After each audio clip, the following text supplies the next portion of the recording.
Si se considera a la materia económica como uno de los elementos fundamentales en la comprensión de la historia antigua de la nación, podríamos afirmar sin hipérbole que los Poxteca de México Tenochtitlan fueron los forjadores de la elevación económica del Imperio Azteca y factor decisivo en la penetración cultural en las regiones más apartadas de la urbe sagrada. Sin ir más lejos, transcribiendo palabras atribuidas a Cihuacóatl, quien habría dicho a Huitzol: Señor, ya sabéis y entendéis que los que adornan y resplandecen esta gran ciudad son los oficiales de obras mecánicas, como los plateros, canteros, pescadores, loceros, lapidarios, cortadores de las frutas finas y en especial los tratantes y mercaderes, a los que estimó muy mucho mi buen hermano Moctezuma, por ser ellos adelantados de conquistas en tierras remotas. Al incrementarse geográfica y demográficamente la capital del Imperio Azteca, sus recursos económicos ya no eran suficientes para satisfacer sus necesidades. Los mercados en la región inscrita en la cuenca de la ciudad de Tenochtitlan no bastaban para cubrir las necesidades crecientes, por lo que fue necesario que los Poxteca de Tenochtitlan negociaran con todas las regiones de Mesoamérica para incrementar la oferta de productos y servicios al imperio. En este desenvolvimiento comercial, los Poxteca adquieren un rasgo primordial: de ejercer su actividad comercial en el Quianquistli al ejercicio itinerante de la Poxtecayotl.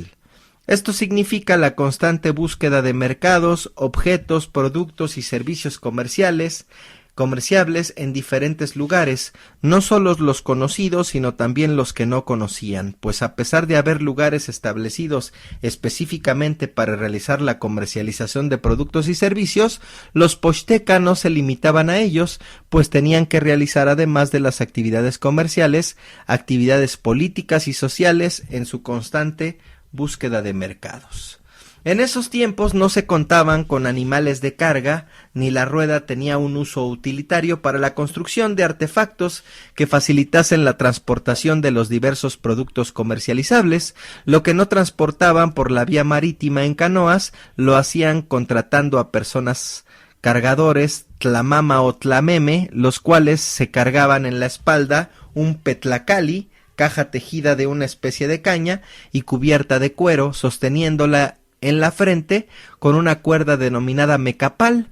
La carga solamente era de unas 2 arrobas, 23 kilos, y la jornada de 5 leguas, 28 kilómetros, pero se hacían con ella viajes de hasta 300 o más leguas.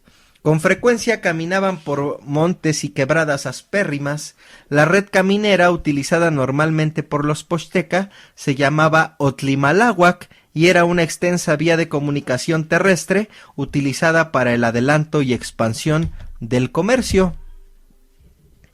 También se movilizaban admirablemente por senderos y veredas bien trazadas que los monarcas y caciques de las distintas regiones por donde transitaban se encargaban de mantener, ordenando su conservación después de la temporada de lluvias. Estas vías llegaban hasta Honduras, Nicaragua y Panamá, permitiendo el fácil desplazamiento de las caravanas Poxteca, empleando la navegación marítima en la actual laguna de Términos y el Mar Caribe. La región maya conserva vestigios de los arcaicos caminos utilizados, como los de las ciudades de Coba y Uxmal, donde partía el Sacbé, o calzada de revestimiento a través de 100 kilómetros de longitud y una anchura de 10 metros, las comunicaba con Chichén Itzá. Asimismo, los caminos del reino de Michoacán destacaron por su amplitud y belleza, principalmente los convergentes a Tzintzuntzán.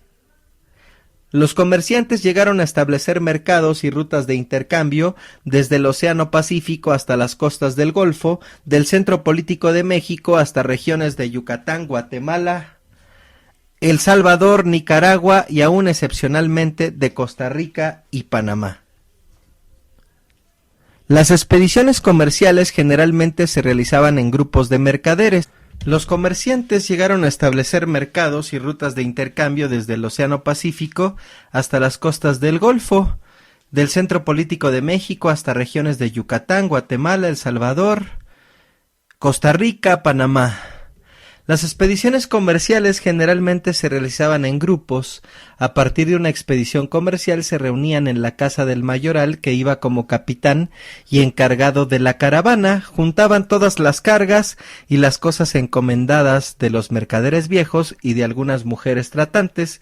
Además, no solo eran productos u objetos comercializables, sino también productos que funcionaban como signos cambiarios, el caso del oro y de los cuachtli para la adquisición de productos de otras regiones. Al regreso de los mercaderes se dividían la ganancia, también transportaban productos recibidos por el imperio en tributo. Los acuerdos de comercialización se llevaban a cabo entre mercaderes y el tlatoani o rey de Tenochtitlan. En este fluir comercial los mercaderes del México prehispánico, especialmente los tlatelolcas y los tenochcas, solían fundar localidades como la de Querétaro, establecida por un pochtecatl de nombre Conin, natural de Tlatelolco, quien llevaba objetos comerciales desde México hasta la región chichimeca. Para concluir, los posteca, a través del códice matritense, sintetizan la visión de su quehacer. Esta es nuestra Inquisición, lo hemos logrado, lo que fue el precio de nuestro pecho, de nuestras cabezas, con esto haremos ver, con esto daremos a México, besotes de ámbar, orejeras de plumas de quetzal, todo esto será nuestra propiedad, nuestra adquisición. Para esto nosotros nos fatigamos, será cosa exclusiva nuestra. La Plaza Mercado. Concluida la conquista de Tenochtitlán, las actividades económicas empezaron a tomar su cauce, dentro de estas las actividades comerciales, pero la antigua forma de comercial ya no iba a ser la predominante, dado que en el contexto en el cual había surgido empezaba a transformarse. En ese momento surgió una nueva forma de concebir y hacer el comercio, sintetizada en la Plaza Mercado. Además, se empieza a perfilar dos personajes comerciales, posibles antecedentes del vendedor ambulante, el buhonero y el libremesillero, acompañados de una nueva forma de conducir las actividades comerciales, la reglamentación comercial y la conformación de un fenómeno recurrente en el Plaza Mercado, su saturación de comerciantes y desbordamiento a las calles. Para 1521, Hernán Cortés utilizó parte de la población nativa para organizar la vida económica y social de la naciente Nueva España. Debido a la mezcla de dos formas diferentes de hacer comercio, el nativo y el representado por la llegada de los españoles, la concepción y expectativas de traficar antiguas empezaron a transformarse. Esto significó que ya no fue funcional el tráfico comercial antiguo, pero tampoco estaban presentes principios jurídicos, religiosos y culturales comunes que amalgamaran la naciente estructura comercial. Sin embargo, fue tal la impresión del mercado en la memoria histórica de los mexicas, que en el momento del proceso de aculturación y transculturación de las culturas mexica y española, el arte de traficar se transformó de manera más paulatina y gradual, como lo muestra una serie de vivencias, entre ellas la de la India tianguera. Al organizar las actividades económicas, políticas y sociales de lo que sería la Nueva España, Hernán Cortés utilizó parte de la población nativa, por lo que estas actividades se desenvolvieron primero en un marco donde coexistían expectativas de una economía precapitalista y de una economía mercantil. La historia del leñador astuto ilustra esta situación. Salí una mañana de mi iglesia para ir a la Gran Tenochtitlán, y por ser noviembre había hecho una helada grande, y a la salida del pueblo topé con un indígena que llevaba una carga de leña para vender en Tlatelolco, y dióme tanta lástima de verlo ir muerto de frío, que apiadándome de él le pregunté que cuánto le habían de dar por aquella carga de leña en el mercado. Díjome que un real. Saqué un real y díselo, y díjele que se volviera y que se calentase con aquella leña que yo se la daba, y con esto fuime creyendo que se volvería. Desde a más de una hora Véolo venir tras de mí con su carga de leña y riñéndole porque no había hecho lo que yo le había mandado.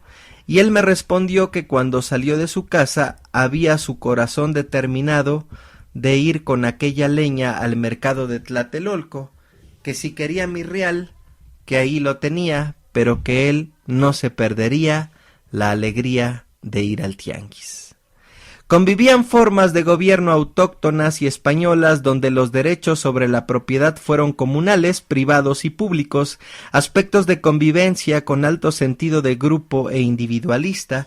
Posteriormente predominarán los principios de una economía de mercado, la forma de gobierno monárquica y las distinciones de clases. Asimismo, al autorizar la traza de la ciudad en mayo de 1522, se dispondría la distribución espacial y funcional de la tierra en calles, edificios de gobierno, plazas, mercados, parroquias, casas particulares, entre otros, de lo que sería la Ciudad de México. Estos elementos tuvieron una gran relevancia en la conformación de la estructura comercial de la Nueva España, básicamente como el conjunto de instituciones, procesos, sujetos y expectativas económicas que hacen posible la realización de la actividad comercial en cuando menos tres aspectos cruciales: la transformación paulatina de las expectativas para comerciar, que cambiaron forma y condiciones de hacer el comercio, aunado al surgimiento de nuevos sujetos comerciales que no estarían contemplados en la administración comercial colonial y en los principales aspectos reguladores de las actividades comerciales. Al mezclarse dos formas diferentes de concebir y realizar la actividad comercial, la azteca y la española, no había principios jurídicos, religiosos y culturales comunes que las homogeneizaran y armonizaran.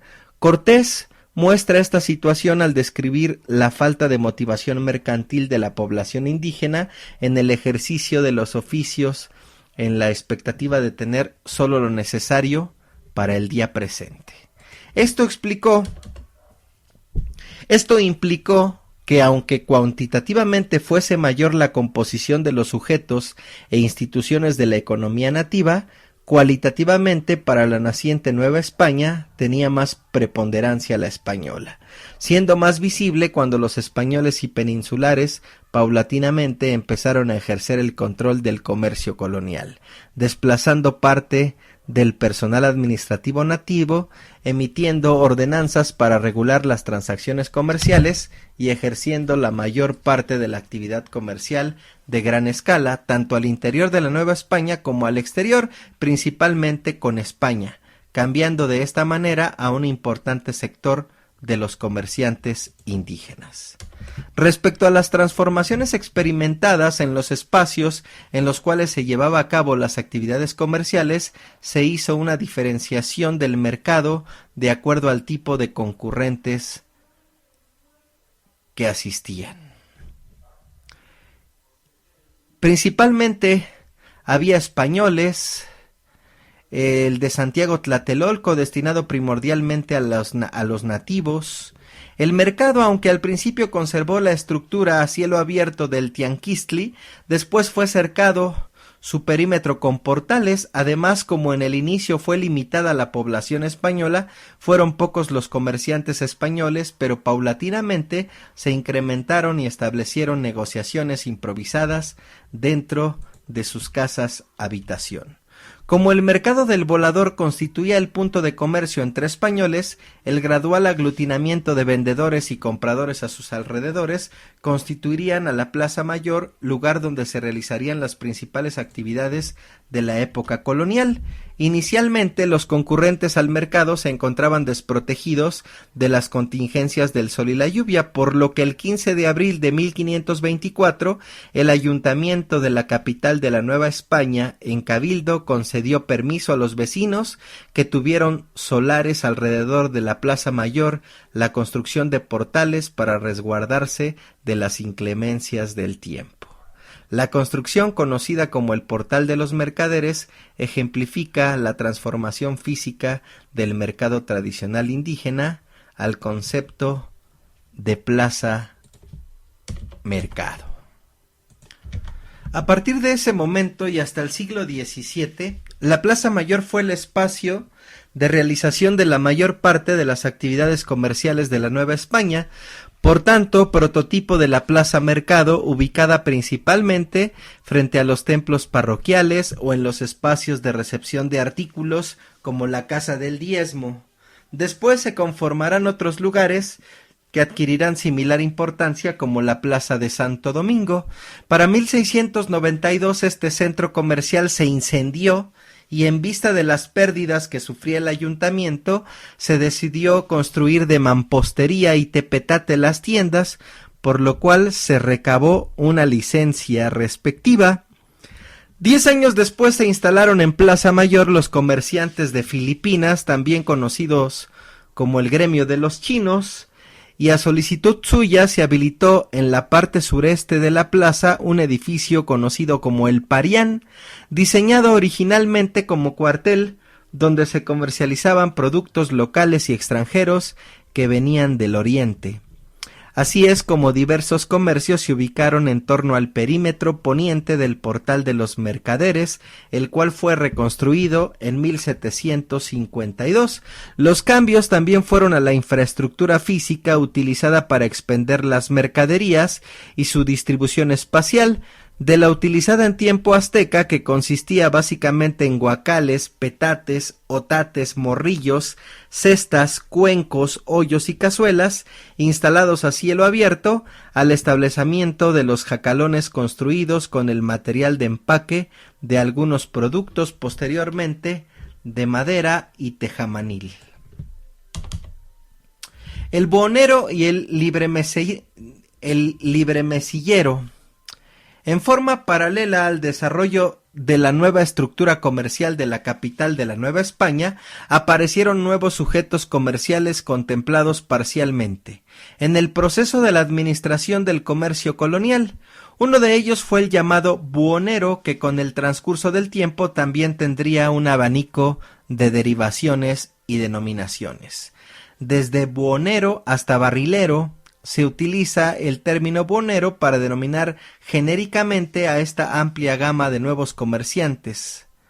Los buhoneros ejercían el comercio en calles y plazas mercados de forma itinerante, sin un lugar destinado exprofeso para comerciar, comprando y vendiendo en las calles y plazas mercados, comerciando cosas de poco valor. El buhonero que vende zarfales de vidrio vende zarfales de navajuelas labradas y cristal blanco, morado y del viril y de azabache y de otras cuentas de fustera y joyas fundidas de oro. En la plaza mercado, la flexibilidad de las normas de operación permitirá una distribución más azarosa de los comerciantes y con menos restricciones en su número. Las ordenanzas emitidas por ayuntamiento contenían las normas que regulaban el ejercicio de los actos comerciales y los espacios destinados para ellos, así como los lugares y la distribución espacial de las mercancías de la plaza mercado. Adicionalmente, se otorgaban licencias para colocar en ella mesas y mesillas sin asignarles espacios determinados y sin contemplar un número determinado. Poco a poco se fue saturando y desbordando sus límites convenidos, iniciándose un proceso lento y constante de invasión de lugares adyacentes a la plaza mercado. Es así como apareció el libremesillero, que cambió la forma de ejercer el comercio en la plaza mercado. Las principales actividades comerciales de gran escala y exteriores fueron monopolizadas por grupos diferentes de la población nativa y mestiza, por lo cual se organizaron mercados llamados baratillos, en donde se comercializaba mercancía accesible a este tipo de consumidores con un bajo poder adquisitivo. Hacia 1800, la parte central del Parián se ocupó de estructuras expendedoras de madera tachadas con temajanil, en donde se expendía ropa vieja, libros, sillas de montar, baúles, y se le dio el nombre de Baratillo Grande. En ese tiempo fue cuando se notó la saturación de vendedores en la Plaza Mayor y el desbordamiento de los límites establecidos para comerciar, iniciándose una paulatina invasión de las calles para poder descongestionar la Plaza Mayor de vendedores. Sobre la reglamentación comercial en la Plaza Mercado. Al transformarse las expectativas y objetivos de realización del comercio azteca por la introducción de elementos españoles como el establecimiento del dinero y del cambio de la motivación principal para hacer comercio, la ganancia mercantil y establecerse paulatinamente una forma de gobierno que, a diferencia de la azteca, pasó a ejercer de manera directa la regulación de los actos comerciales y de los espacios en los cuales se realizaba. No contemplaba componentes religiosos y culturales en su normatividad. Algunos de los nuevos sujetos comerciales en esta estructura comercial no estuvieron suficientemente contemplados en la administración del comercio de la Nueva España. Un punto importante de este proceso fue la transformación de la concepción que se tenía de la posesión de propiedad comunal en la sociedad azteca, aunque en el caso de los Poxteca ya había indicios de propiedad privada al establecimiento de la ahora sí propiedad privada. Este acontecimiento transformó el carácter y la naturaleza de la administración comercial colonial reflejada en la normatividad emitida para regular la actividad comercial. La normatividad ya no contemplaba medidas religiosas ni culturales. La tributación y la justicia comercial pasó a ejercerla directamente el gobierno, así como la vigilancia de las transacciones. La rigidez de las antiguas normas comerciales, aunque presentes en la conducta de la población nativa, ya no operaban en la población que estaban constituyendo a la Nueva España, por lo cual aparecerán sujetos comerciales realizando actos comerciales en lugares diferentes a los destinados de manera exprofesa, como las calles. A través de las disposiciones, el ayuntamiento de la capital de la Nueva España controlaba la mayor parte de las actividades comerciales y de manera indirecta el desplazamiento del comerciante indígena por el comerciante español y peninsular. La venta itinerante en calles, plazas, mercados no se reguló y en algunos casos se prohibió. Así que en 1524 se emitió una disposición en la cual se mencionaba que ningún regatón o tendero podía comprar artículos para revenderlos dentro de la ciudad ni en 20 leguas a la redonda. Para 1528 los mercaderes no podían comprar en Tlatelolco, que como se mencionó, se destinó a ser el mercado de la población nativa, ni en cualquier otro mercado de indios. Las mercancías que llegaban de Castilla debían ser registradas en el cabildo por los mercaderes en un plazo de 40 días, norma vigente hasta el 14 de abril de 1531, reduciéndose al periodo a 30 días en abril de 1550. De las medidas que prohibían la venta en las calles, se tiene que el 15 de febrero de 1541 el ayuntamiento expidió una ordenanza que prohibía la venta de mercancía en las calles, con la amenaza de perder sus mercancías y ser desterrados de la ciudad. O sea, esto está desde 1541, la amenaza de quitarles las mercancías por estar vendiendo en la calle a las personas que no tenían un permiso. En 1552 se dictó que los mercaderes que traían a la capital artículos de otras poblaciones respetarían los precios estipulados por los diputados y realizarían las ventas en los lugares señalados. Respecto al comercio interior en la Nueva España, en 1574 se comenzó a gravar numerosas mercancías por disposición de la Ley 25 del título 13, libro 8 de la recopilación de Indias, con excepción del comercio realizado por los nativos. Los impuestos se apoyaban en el sistema de alcabalas y se dispuso que los pesos y medidas comerciales se ajustasen a los de Castilla. El Ayuntamiento de México también emitió reglamentaciones para controlar el sistema de abasto de la ciudad capital con normas y ordenanzas. La Real Cédula de 1611 fue la principal, normaba la asignación de puestos, los impuestos y su cobranza quedaban bajo la responsabilidad del alcalde mayor. En cuanto a los baratillos, hubo diferentes intentos por suprimirlos, ya que representaban la venta de mercancías de segunda mano y en algunos casos robados, por lo cual el 24 de diciembre de 1635 y el 22 de octubre de 1644 el ayuntamiento dictó una serie de ordenanzas que prohibían la venta en esos lugares. Para 1689 se expidió una cédula real que originó un bando que prohibía el comercio en el baratillo bajo la pena de azotes y trabajos forzados en Filipinas para los reincidentes. A pesar de ello y de las restricciones impuestas por el ayuntamiento, el comercio se mantuvo en este mercado, mismo que solo se eliminó en 1692 por una revuelta de indios que concluyó con el incendio del palacio de la Plaza Mayor, del edificio del ayuntamiento y de los cajones y de los puestos tanto del baratillo como del mercado de la Plaza Mayor, aunque posteriormente se volverían a instalar con el nombre de Baratillo Grande. Respecto al abasto comercial de la ciudad, el virrey segundo, conde de Revillagigedo, le organizó, mediante dos acciones simultáneas, la construcción del nuevo mercado del Volador en la manzana del actual edificio de la Suprema Corte de Justicia y la expedición del reglamento para los mercados de México de 1791, especialmente para el mercado del Volador, considerado como el principal. El reglamento estipulaba la colocación de los lugares para expender los distintos géneros y clases de mercancía, los precios de los puestos, los funcionarios, las responsabilidades y los salarios del administrador, alguacil, guardas y del juez de plaza, de nombramiento anual que impartía justicia entre los concurrentes al mercado.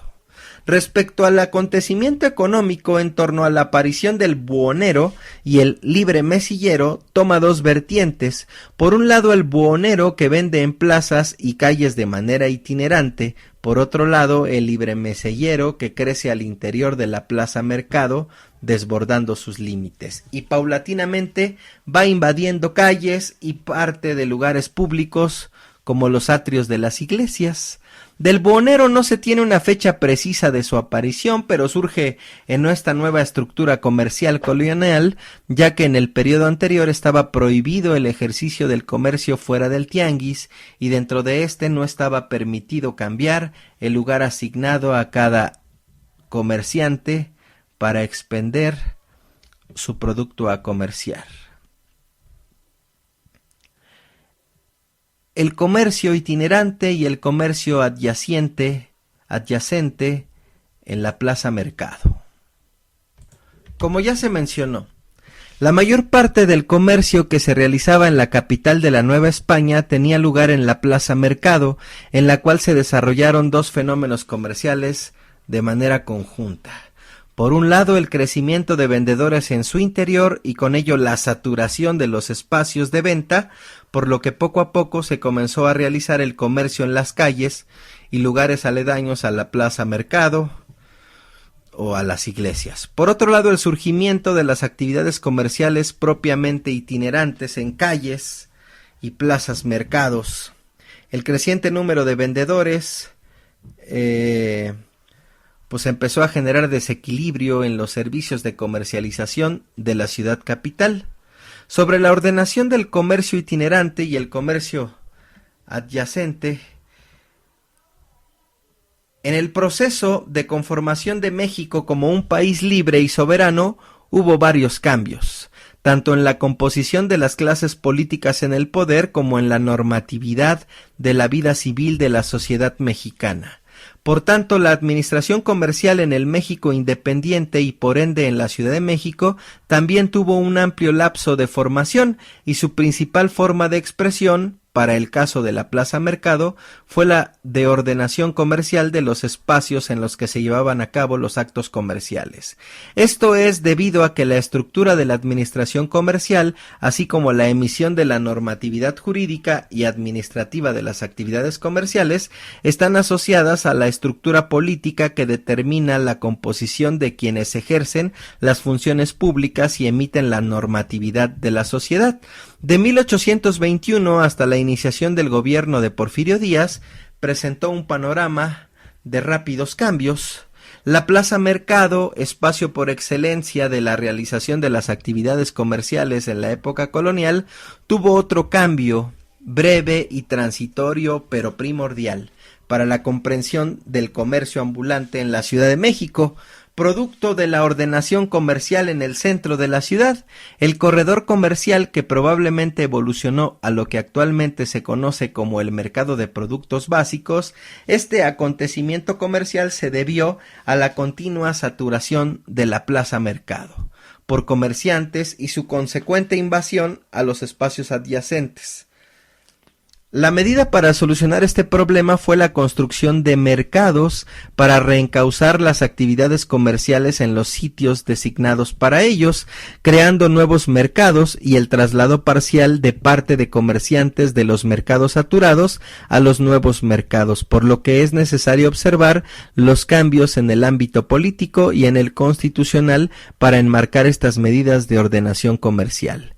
Al término del proceso de independencia en 1821, al negarse España a reconocer los tratados firmados por don Juan O'Donoghue, México vivió un breve periodo de gobierno imperial al proclamarse emperador Agustín de Iturbide en 1822, el cual terminó en 1823. Para 1824 se reunió el primer Congreso Constituyente del México Libre para elaborar el acta constitutiva, la primera constitución del país. Sin embargo, la formación del gobierno, la forma en que se debía de gobernar, se la disputaban dos fracciones diferentes. Los liberales, identificados con el espíritu federalista y democrático, contra los conservadores o centralistas, que se constituía principalmente por las clases sociales privilegiadas de aquella época. La Constitución de 1824, dictada principalmente por los liberales, estuvo vigente del 4 de octubre de 1824 hasta el triunfo del Partido Centralista en 1835, que retuvo el poder hasta 1846. En este lapso se promulgaron dos constituciones. Las 7 leyes de 1936, primera de las constituciones centralistas, dictada el 29 de diciembre del 1836. La segunda constitución centralista fue las bases orgánicas de 1842 a 1847. En este periodo, la medida más notoria en torno al comercio en la Plaza Mercado de la Ciudad de México fue en 1843, cuando por decreto del presidente Santana, el Parián fue demolido.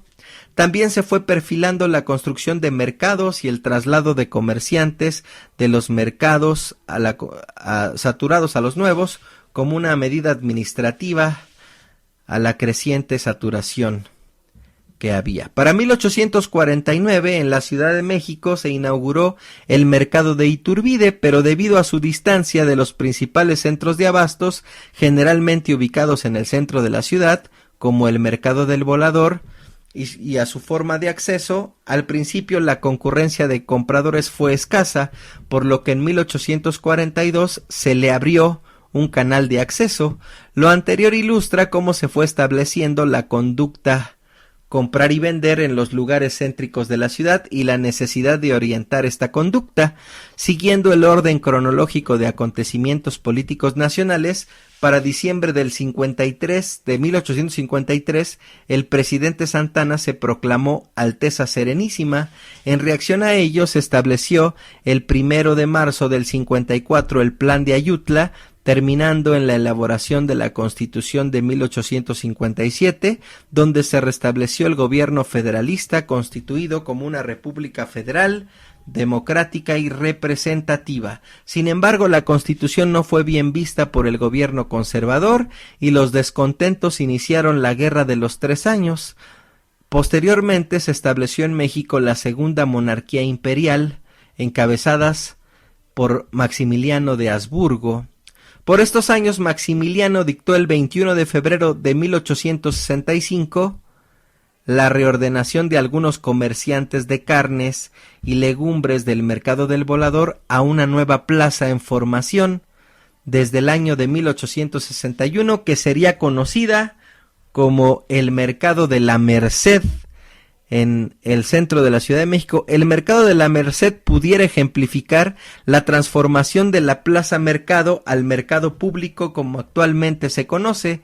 7 meses después seguirían los fruteros y verduleros como una acción para solucionar la problemática en la Plaza Mercado que implicaba el comercio en la calle.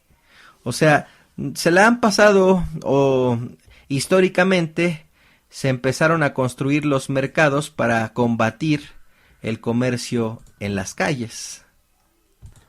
Esta decisión se realizó con la intención de tener un centro de abasto fuera del centro de la Ciudad de México. Sin embargo, los comerciantes regresaban al mercado del Volador, es decir, al centro de la ciudad.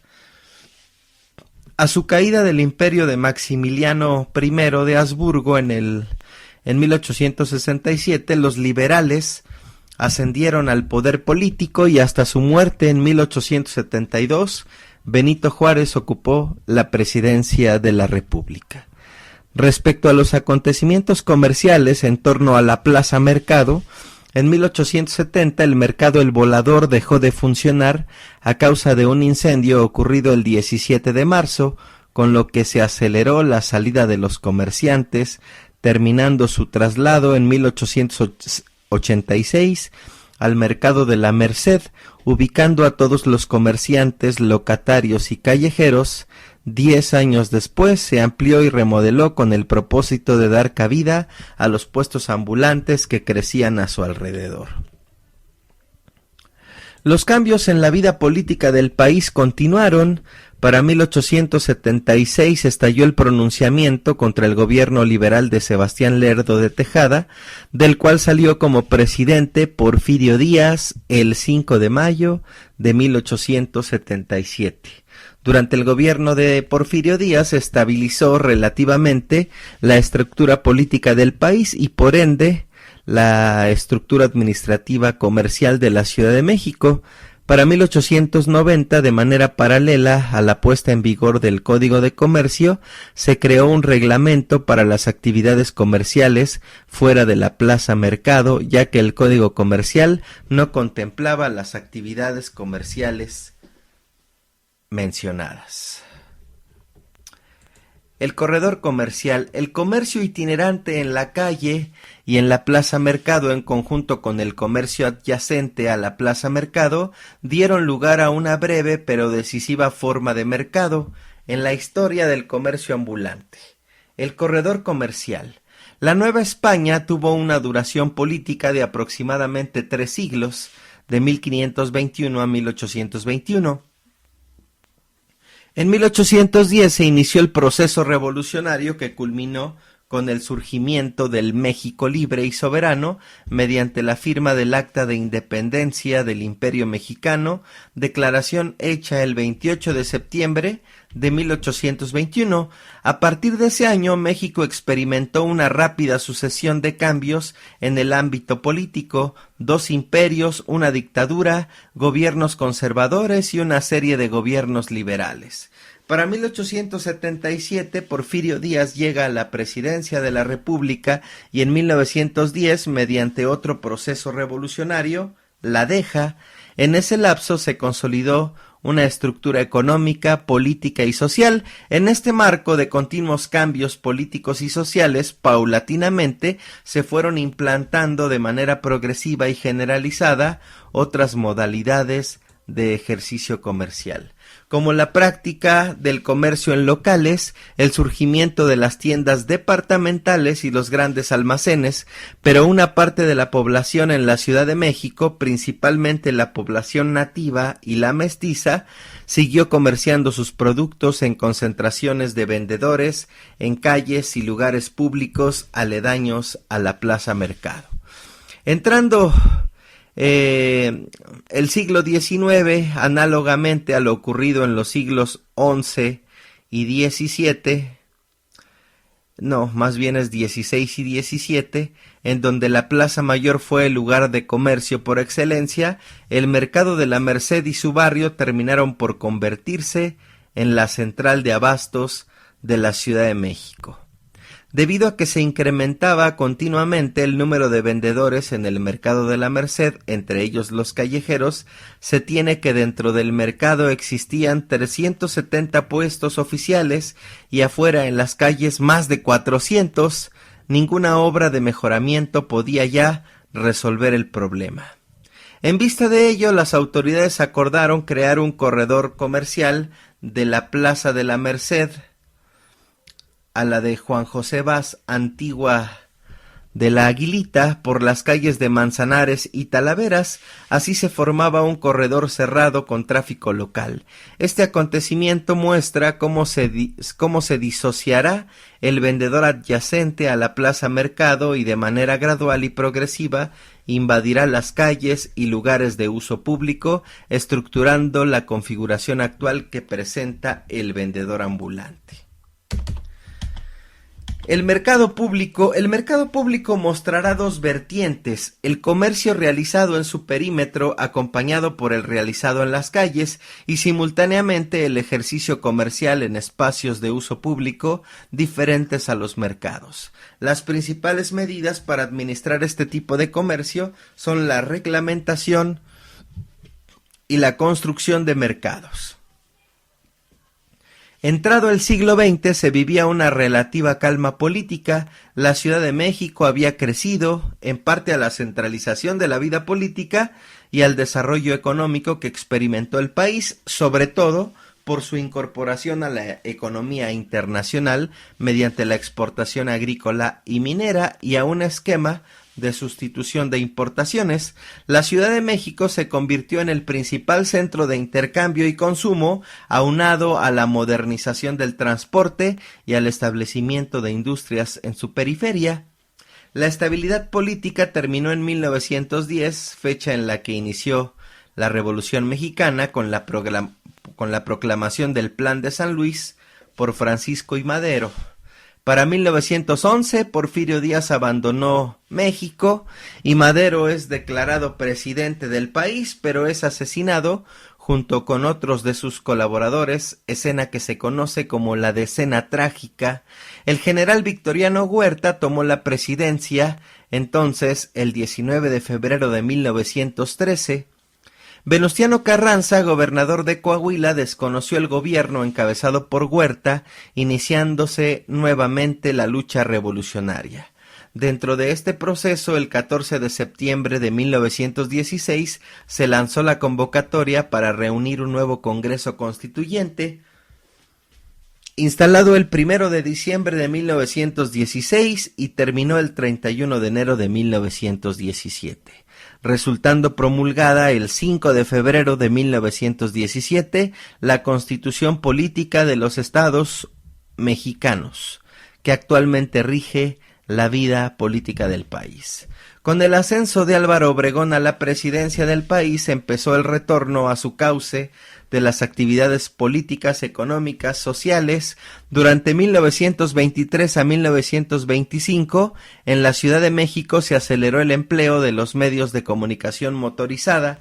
Esto facilitó la transformación del centro de la ciudad en un área de abastecimiento comercial. Además, nuevas colonias iban surgiendo, creándose centros de comercio.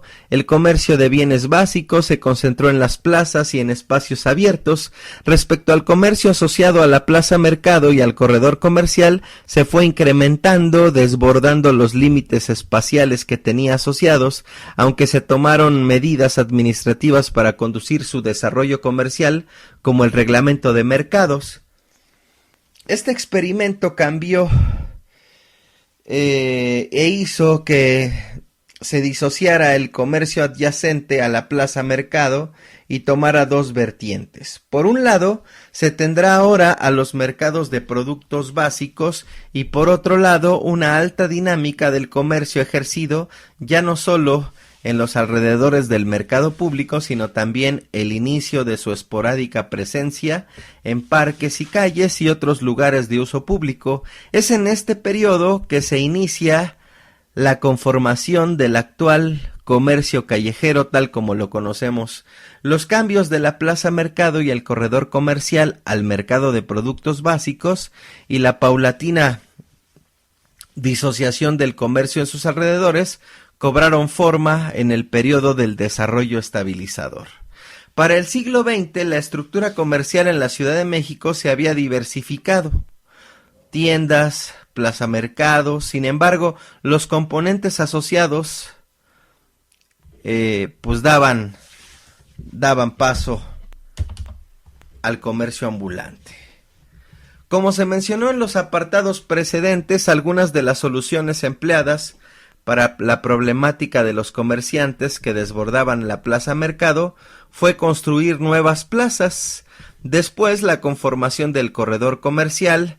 Sin embargo, debido en parte a la situación política que vivía el país, la conformación de la estructura comercial experimentó otra transformación más.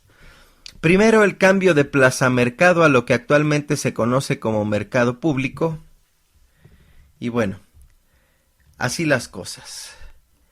La situación prevaleció hasta 1957, cuando el Departamento del Distrito Federal retoma la idea del corredor comercial, ordenando la apertura de la calle de Anillo Circunvalación y la construcción del nuevo Mercado de la Merced, popularmente conocido como el de las Naves, pero la solución fue transitoria y el fenómeno volvió a presentarse nuevamente, empezando a proliferar los comerciantes en las cercanías de los mercados, institucionalmente de manera desorganizada, y con ello los problemas de saturación de comerciantes en los corredores comerciales. En este contexto surgió la transformación de la plaza mercado a mercado público. Y bueno, posteriormente se inició un amplio programa de construcción de mercados que abarcó los periodos presidenciales de Adolfo López Mateos y Gustavo Díaz Ordaz. Durante la regencia de Ernesto Uruchurtu en la década de los años 50 y 60, edificándose aproximadamente 265 mercados, absorbiendo a los vendedores de la calle y aliviando el número de comerciantes establecidos en los mercados. La construcción de este conjunto de mercados, ubicados en parte en la zona comercial de la Merced, consolidando su transformación en un barrio de mercaderes, abarcó 53 manzanas de aquella zona.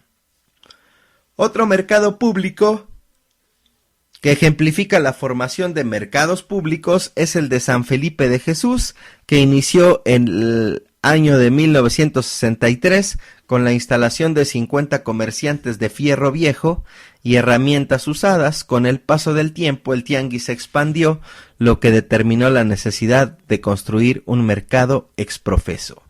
Así, el 25 de julio del 68, 3 meses antes de la masacre, se inauguró una nave para concentrar a los oferentes, situación que resolvió parcialmente el problema, pero debido a que no fue reubicada la totalidad de los vendedores del tianguis, el comercio en este lugar resultó ser una detonante para que se ocuparan cada vez más áreas aledañas al mercado.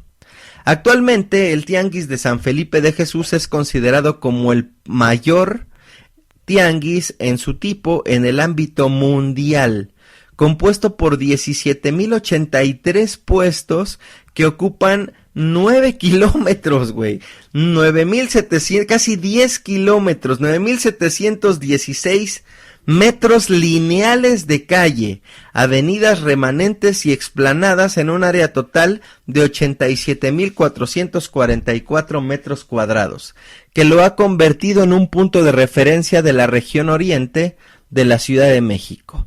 Otro esquema suplementario del abasto popular que intentó resolver el abasto de la población en materia de alimentos básicos lo constituyeron los mercados sobre ruedas, que fueron creados por un acuerdo presidencial en 1969, regulados por la Secretaría de Comercio y Fomento Industrial para mantener un orden en cuanto a la ubicación, tamaño de puestos, giros que manejan, utilización de básculas y demás medidas. Así tenemos que en la Ciudad de México existen actualmente, además de 318 mercados públicos con 75,000 comerciantes formales, 220 concentraciones que agrupan aproximadamente 20,000 oferentes. El comercio en los lugares de uso público distintos del mercado público. Por los años 60 del siglo XX se hizo más visible el comportamiento comercial autónomo que estaba adquiriendo el comercio realizado en el perímetro de los mercados públicos. Asimismo, el comercio itinerante, que se empezó a incrementar en los lugares de uso público donde la concurrencia de personas no respondía necesariamente a la compra de bienes y servicios, en los cuales fueron apareciendo paulatinamente vendedores ofreciendo bienes y servicios con la modalidad respecto a su estructura expendedora de ser itinerantes, como en el caso de los andenes del metro, por ejemplo. Esta disociación del comercio practicado en los alrededores de los mercados públicos en algunos casos no se desligó del todo, y a la par que crecía el mercado público se incrementaba el comercio realizado en torno a su perímetro. En México, en el transcurso de la mitad del siglo XX, se tuvo la revolución, se proclamó la Constitución, y bueno, pues eso al final desencadenó en la construcción de aquellos mercados que les hablo. Y bueno, en este momento la historia y la teoría del comercio ambulante en la Ciudad de México confluyen en la construcción conceptual de uno de los enfoques para analizarlo, el sector informal.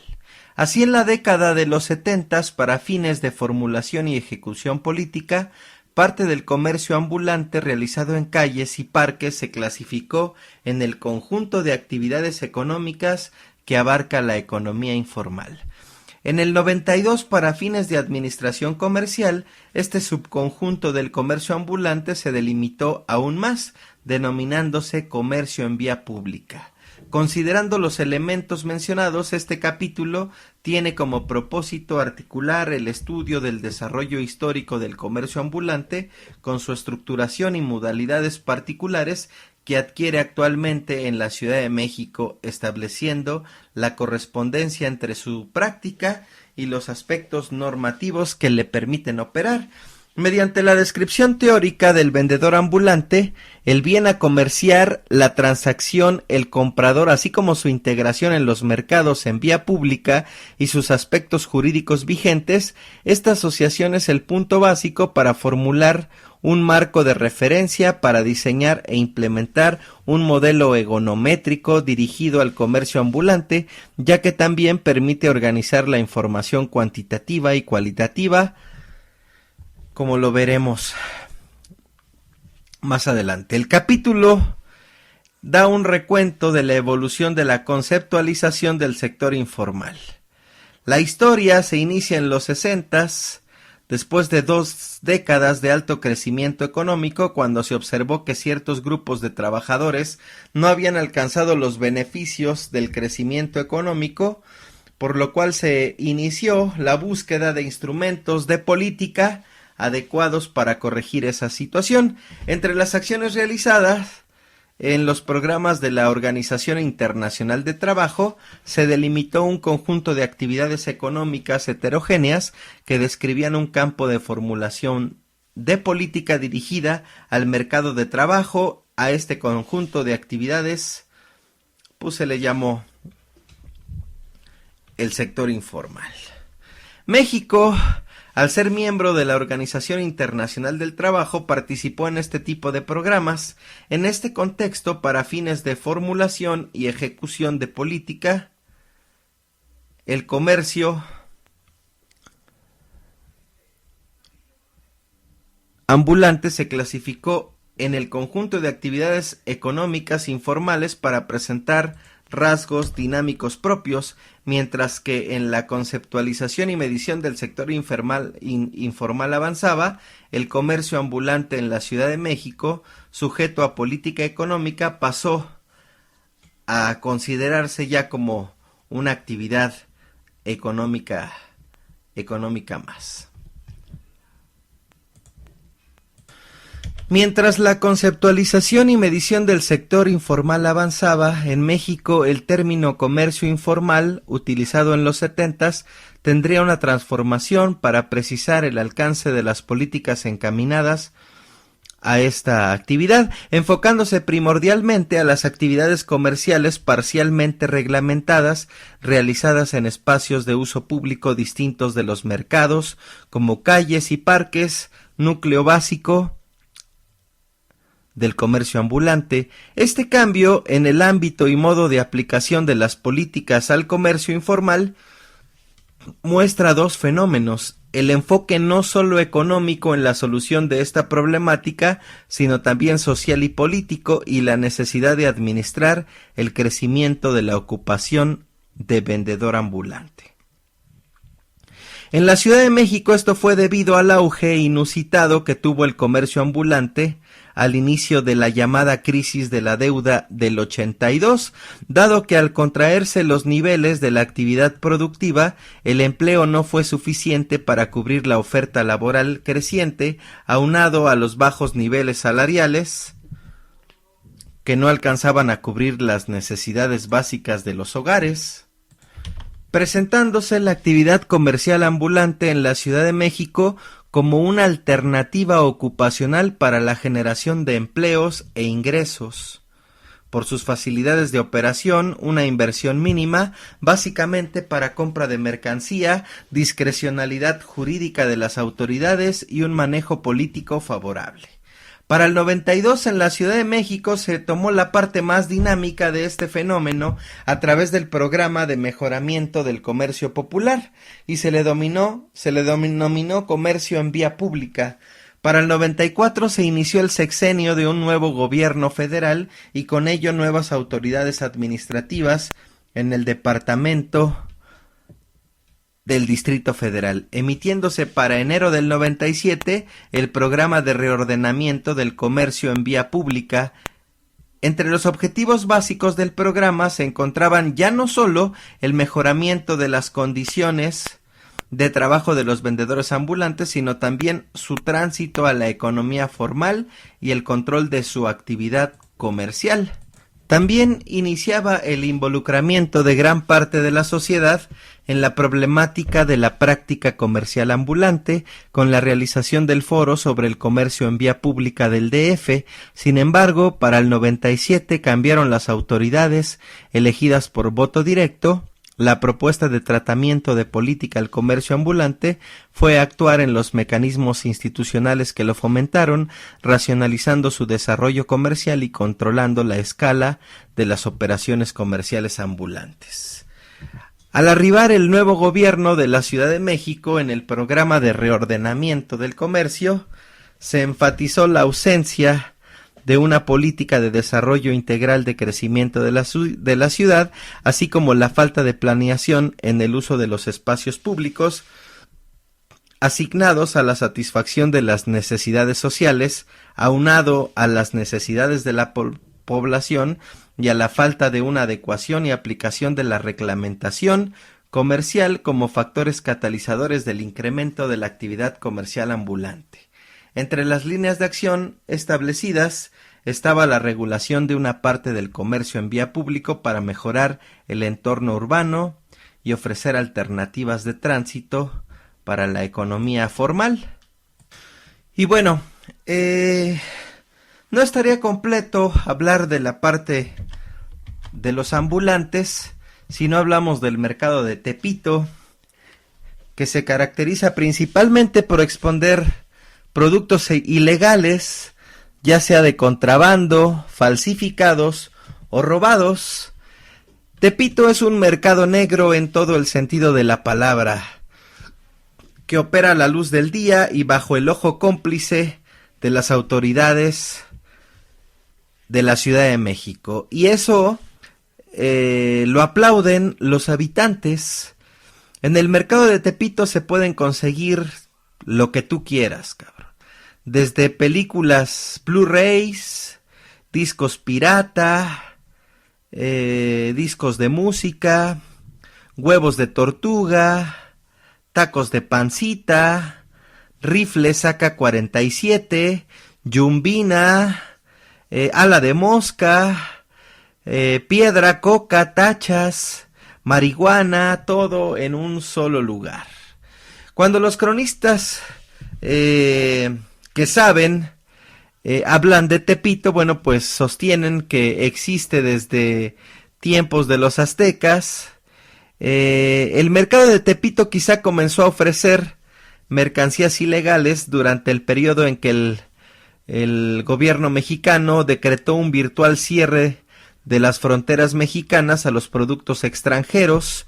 Durante la década de los 60s y los 70s, el cierre de las fronteras tenía como objetivo crear un mercado cautivo para las empresas mexicanas con el fin de protegerlas de la competencia extranjera y ayudarlas a consolidarse y de paso pues hacer un buen business, ¿no? Así, por ejemplo, pues antes no se podían importar a México tenis Nike porque competían o desplazaban a los Panam o a los Canadá, producidos por empresas 100% mexicanas. Algunos productos simplemente no podían entrar a México, otros tenían que pagar impuestos muy altos, así que en esos tiempos complicados de conseguir productos extranjeros, solo algunas clases acomodadas y algunos políticos tenían accesos a este tipo de cuestiones, como por ejemplo las teles Sony, con control remoto. O sea, a pesar de que ahorita ya suena increíble, bueno, pues en aquel tiempo pues sí era muy complicado. Para el resto de los mortales, tener una televisión Sony con control remoto o tener unos Nike, pues la neta es que era algo prácticamente imposible, pero pues gracias al contrabando y gracias sin conceder, pues el escenario se suavizó un poco para la clase media y popular.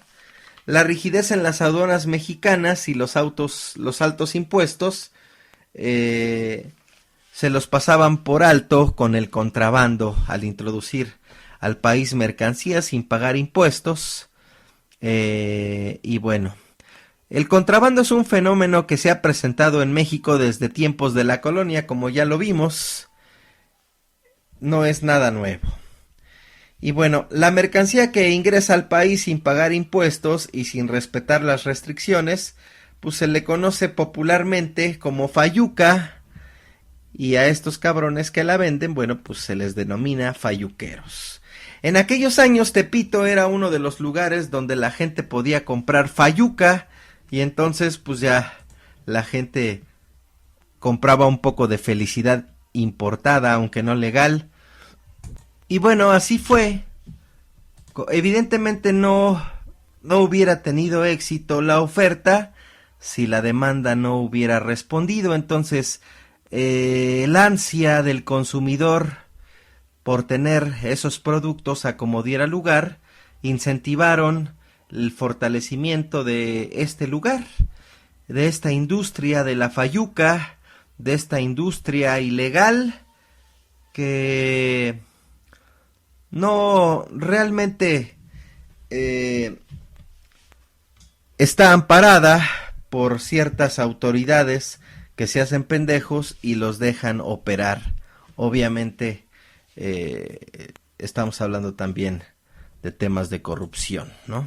Luego entonces, si existe el ambulantaje, si existe la corrupción, si existen los artículos de fayuca, si existe la evasión de impuestos, todo aquel que haya comprado este tipo de productos, bueno, pues los está fomentando al final. Nos quejamos de la corrupción, pero al final caemos en la misma. Pero luego viene la otra parte, ¿no?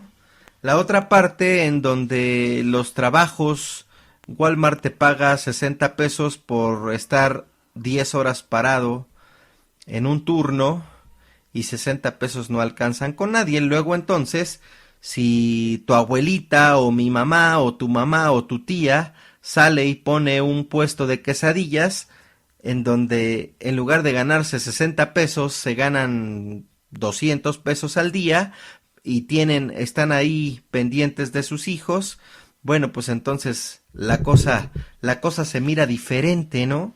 Como el cuatito que agarra y se va a tocar en los camiones para poder pagarse su escuela o poder mantener a su familia, porque los trabajos pues realmente están muy mal pagados. Entonces realmente es un círculo vicioso. El ambulantaje podríamos en algún momento decir que es un mal necesario, sí, porque mucha gente depende de ello para en algún momento comprar algunas cosas que de otra manera pues no podría hacerlo. Y aquí entra un poco la manipulación mediática, mercadológica, en donde tienes que tener a huevo unos pinches tenis Nike para ser feliz en la vida, ¿no? Entonces, pues al final esto se conecta mucho con todo lo que hemos venido hablando a lo largo de este podcast, ¿no? Y bueno, así la oferta del mercado de Tepito consistía de repente en aparatos eléctricos, televisores, grabadoras, estéreos, autoestéreos, Walkman, licuadoras, videojuegos. Antes, para todos aquellos que piensen que Microsoft estuvo aquí todo el tiempo y Sony y Nintendo, bueno, pues no es así. De repente la única manera de conseguir los videojuegos en algún momento pues era Tepito, los perfumes, las películas, la ropa. Ya después, con la apertura comercial a partir del 82, el gobierno mexicano inició un proceso de liberación económica que incluía la apertura comercial, y como consecuencia de esta apertura pues prácticamente se acabaron las restricciones a la importación de productos extranjeros. Si antes no se podían importar tenis Nike porque competían y desplazaban a los Pan-Am, pues gracias a la apertura ya no nomás eran Nike los que había Adidas, había Reebok, y podían importarse y comercializarse en México, aunque eso sí, a precios pues bastante elevados, ¿no? Unos Nike, y entonces unos Nike originales en Tepito a lo mejor te podían costar 500 pesos, ¿no? Pero cuando los querías comprar legal, pues te costaban 1000 pesos. Y luego cuando todo esto se abrió y estos cabrones querían seguir ganando, pues empezaron a venderte los tenis piratas que hacían pasar como Nike, Adidas, Reebok. Y bueno, con la apertura comercial, los impuestos y las restricciones pues se ablandaron. El resultado fue que los productos importados se abarataron en algunas tiendas de la época, como Gigante, como Blanco, como Aurrerá, como Salinas y Rocha. Y bueno, para la clase media y popular ya no era prohibitivo, y si en algún momento seguía siendo, bueno, pues para eso se inventaron los meses sin intereses, ¿no? Eso sí, sigue siendo más barato comprar en Tepito por el simple hecho de que ahí no se paga IVA, y ellos no pagan impuestos al momento de comprar sus cosas. Y bueno, así las cosas. Llegaron los productos falsificados, todo lo pirata, y entonces la gente se empezó a crear la cultura de pagar. ¿Por qué voy a pagar lo que cuesta en un Sears si aquí me lo venden mucho más barato? y entonces se empezó a crear toda esta cultura del pro pirata, y entonces resultó que quien compraba legal pues ya era muy pendejo, y bueno, pues así las cosas, ¿no? Entonces yo no estoy a favor del ambulantaje, eso es evidente. No estoy a favor, pero creo que hay que empezar a analizar, hay que empezar a mapear, y hay que empezar a ver qué es lo que se tiene que hacer con ese problema. Como pudimos ver, el problema se empezaba a resolver haciendo mercados, ampliando los mercados, haciendo plazas comerciales, y eso lo trajo a raya en algún momento. Sin embargo, pues el ambulantaje sigue creciendo, pero mucho tiene que ver también con los sueldos tan bajos que están pagando, ¿sí? Yo fui ambulante cuando era muy joven, cuando era muy niño, iba a vender plumas a la Merced, vendía perfumes en un mercado, vendí zapatos en otro mercado, y realmente aquí es donde está como que la contradicción. Yo a lo mejor digo, pues es que prefiero irme al ambulantaje porque prefiero irme ahí que comprar, que irme a trabajar a un Walmart. Pero resulta que cuando trabajaba para los dueños de los puestos, pues me pagaban igual que un pinche Walmart, pero sin pinches, sin prestaciones. Entonces, habría que ver, ¿no? Porque el que gana, pues es el dueño, güey. Es el dueño del puesto de zapatos en el tianguis o en el mercado. Pues es el que gana y le paga igual de mal al trabajador que tiene ahí echándole la mano, ¿no? Entonces, habría que sopesar esa parte de tengo que irme con los ambulantes porque me van a pagar más. Pues no necesariamente es así. Habría que empezar a analizar todo ese tipo de cuestiones. Sobre todo esto se da mucho por la falta de transparencia, por la falta de justicia en cuanto a los gobiernos, sí, porque usan el dinero de los impuestos, y entonces la gente pues no quiere pagar impuestos para poder abrir negocios legalmente, porque el argumento es que se los roban, el argumento es que los malgastan, el argumento es que les piden mordidas para poder abrir una taquería, para poder abrir una cuestión. Y luego está la otra parte, la gente que abre sus negocios modestos como no sé, como una tortería, digamos, ¿no? Y resulta que él paga renta, paga luz, paga su predial, paga su declaración, la hace, y resulta que sin mayor disimulo